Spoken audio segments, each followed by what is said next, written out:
सबसे पहले इस ऐप के धागे मैं तुम्हें खोल के बताता हूँ। ये ऐप बिल्कुल भी उन नॉर्मल ऐप्स की तरह नहीं है जिस पर तुम आते हो, तुम इनको यूज करते हो और एग्जिट मार देते हो। नहीं, एक बार अगर तुम इस ऐप पर आ गए और तुमने रील्स टैब पे क्लिक कर दिया तो तुम्हारे 2 से 3 घंटे कब गुजर जाएंगे तुम्हें पता भी नहीं चलेगा। क्योंकि मार्क जुकरबर्ग और जो उनके इंजीनियर्स हैं उन्होंने इसको ऐसे डिजाइन नहीं किया है कि तुम बस यहाँ एंजॉय करो। उन्होंने इस ऐप को ऐसे डिजाइन किया है कि तुम बस एग्जिट ना कर पाओ। तुम रील्स कॉल करते हो तो वो एक लूप होल क्रिएट करते हैं। ये बिल्कुल वैसा ही है जैसा एक स्लॉट मशीन होती है। स्लॉट मशीन में क्या होता है? स्लॉट मशीन में जब तुम पैसे डालते हो और उसका लीवर खींचते हो तो तुम रेंडमली कुछ भी अमाउंट विन कर जाते हो।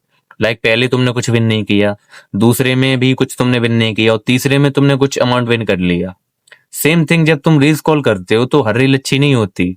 पहली बकवास, दूसरी थोड़ी ठीक ठाक और तीसरी बूम, अ मास्टरपीस।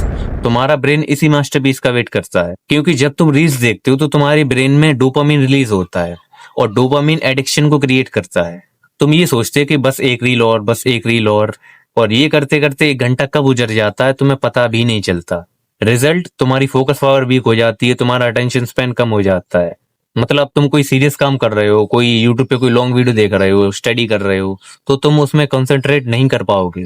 तुम्हें पता है इंस्टाग्राम तुम्हें कॉन्स्टेंट कंपैरिजन मोड में डाल के रखता है। जब तुम रील्स कॉल करते हो तो तुम्हें बहुत सारे ऐसे लोग दिखते होंगे रील्स में जो काफी परफेक्ट होते हैं। उनकी बॉडी परफेक्ट होती है, उनके पास पैसा होता है, बंगला, गाड़ी, सब कुछ होता है। और इन सब को देखकर तुम चले जाते हो कंपैरिजन मोड में। लाइक उसके पास ये सब है, मेरे पास क्यों नहीं है? उसके बाद इतनी अच्छी बॉडी है, मेरे पास क्यों नहीं है? उसके बाद इतनी सारी गाड़ियां हैं, मेरे पास क्यों नहीं है? रिजल्ट, तुम्हारा कॉन्फिडेंस लो हो जाता है, तुम ओवर थिंकिंग करने लग जाते हो। पर सच्चाई पता क्या है? रील्स में जो भी हो तुम, जो लोग देखते हो जो पैसा गाड़ियां वगैरह दिखाते हैं, उनके पीछे रियलिटी कुछ और ही है। वो तुम्हें ये कभी नहीं दिखाते कि ये सब अचीव करने में उन्हें कितने फेलियर्स फेस करने पड़े, कितनी सारी प्रॉब्लम्स को फेस करना पड़ा।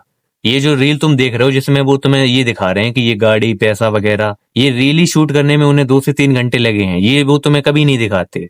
एक एवरेज पर्सन अपने दिन के 6 से 7 घंटे सिर्फ इंस्टाग्राम पे वेस्ट करता है। इमेजिन करो वो 6 से 7 घंटे वो कोई स्किल बिल्ड करने में लगाता, अपने फिटनेस पे लगाता, मनी अर्न करने में लगाता, तो उसकी लाइफ कंप्लीटली चेंज हो सकती थी। लेकिन प्रॉब्लम पता कहाँ होती है?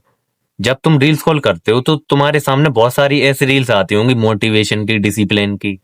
कुछ ऐसी रील्स आती होंगी जिसमें वो दिखाते होंगे कि you have to choose discipline over motivation. तो उन सब को देखकर तुम ये फील करते हो कि हाँ, मैं अंदर ही अंदर कुछ कर रहा हूँ, मैं बिजी हूँ, मैं इन सब रील्स को देख रहा हूँ तो मैं कुछ प्रोडक्टिव कर रहा हूँ। बट इन रियलिटी तुम कुछ भी प्रोडक्टिव नहीं कर रहे होते हो, उल्टा तुम अपनी प्रोडक्टिविटी को डिस्ट्रॉय और कर रहे होते हो। तुमने इंस्टाग्राम पे वो इन्फ्लुएंसर देखे हैं जो 3 से 4 लाख का पेज बना के बैठे हैं? तुमने उनकी वीडियोस को देखा होगा जो कि काफी परफेक्ट होती हैं, उनका फेस काफी ग्लो करता है। फिटनेस इन्फ्लुएंसर्स को उठा लो, उनकी बॉडी काफी अच्छी होती है। और जब तुम इनको देखते हो तो तुम इनसिक्योर फील करते हो कि इसकी बॉडी इतनी अच्छी है, मेरी क्यों नहीं है? इसका फेस इतना ग्लो कर रहा है, इसकी स्किन इतनी क्लियर है, मैं इतना अट्रैक्टिव क्यों नहीं दिखता हूँ? रियलिटी ये है कि इंस्टाग्राम इनसिक्योरिटीज को ही ज्यादा मोनेटाइज करता है, उसको ही आगे बढ़ाता है। इंस्टाग्राम तुम्हारी लाइफ को रिप्लेस कर रहा है, ये सबसे डेंजरस पॉइंट है कि लोग आजकल अपनी लाइफ को जीने से ज्यादा उसको रिकॉर्ड करने में लगे हैं। इसका परफेक्ट एग्जांपल है स्नैपचैट। कहीं खाने गए तो फोटो निकाल लिया, जिम गए तो फोटो, कहीं ट्रिप पे गए तो फोटो। मतलब लोग अपनी लाइफ को एक्सपीरियंस करने से ज्यादा उसको रिकॉर्ड करने में लगे हैं।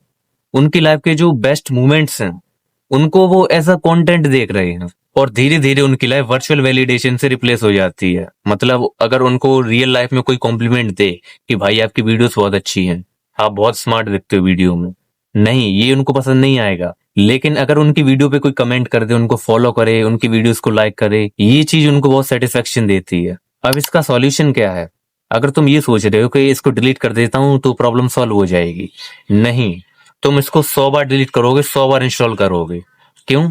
ऐसा इसलिए होता है कि जब तुम इसको डिलीट करते हो तो तुम्हारे दिन का जो एकमात्र डोपामिन का सोर्स है वो था डूम स्क्रॉलिंग, वो तो तुमने अपने लाइफ से कंप्लीटली रिमूव कर दिया। तो अब तुम्हारे दिमाग में ये खुजली मचेगी कि डोपामिन अब कहाँ से लूं? फिर तुम वापस इसे इंस्टॉल कर लेते हो।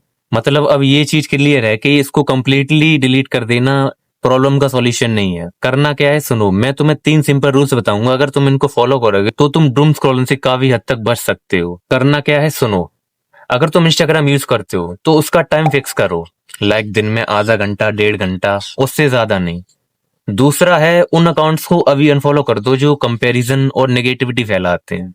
लाइक तुमने कोई ऐसे इन्फ्लुएंसर को फॉलो कर रखा है जो सिर्फ यही दिखाता है अपनी लाइफ को, गाड़ियां, पैसा वगैरह, तो उसको अभी अनफॉलो कर दो। तीसरा है कि स्क्रॉलिंग से ज्यादा कुछ क्रिएट करने में फोकस करो। कुछ कंटेंट बना सकते हो मेरी तरह, कोई स्किल बिल्ड कर सकते हो। Use social media but don't let social media use you. Remember one thing, Instagram का मेन मोटिव और उसका गोल यही है कि तुम्हारा ज्यादा से ज्यादा टाइम कैप्चर करना, लेकिन तुम्हारा गोल होना चाहिए अपनी रियल लाइफ को बिल्ड करना, क्योंकि एट द एंड तुम्हारी रियल लाइफ ही काम आती है, रील्स नहीं।